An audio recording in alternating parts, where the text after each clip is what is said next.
ছিদ্রযুক্ত চিতই পিঠা বানানোর জন্য আমি এখানে ভেজা চাউলের গুঁড়া দিয়ে দিয়েছি 6 কাপ, আর 6 কাপ এভাবে করে মেপে আমি দিয়ে দিয়েছি। দিয়ে দেওয়ার পর আমি এখানে পরিমাণ মতো লবণ দিয়ে দিয়েছি।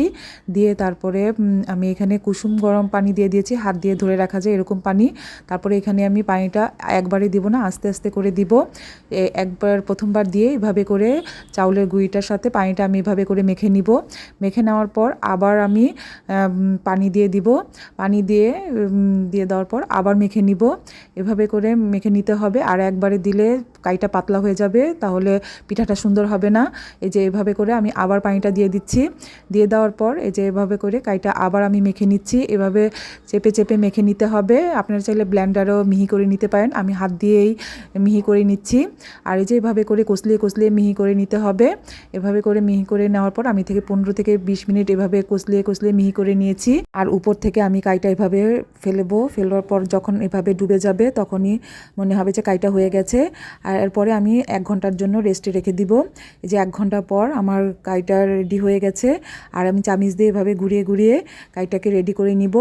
আর এভাবে চামিচ দিয়ে ঘুরে ঘুরিয়ে নিতে হবে। তারপরে এর দিকে যে খোলায় আমি চিতল পিঠাটা বানাবো সেই খোলাটা আমি 10 মিনিট তাপ দিয়ে গরম করে নিব।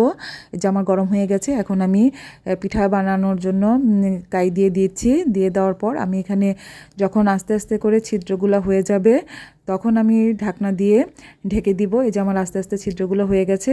এখন আমি ঢাকনা দিয়ে ঢেকে দিয়েছি।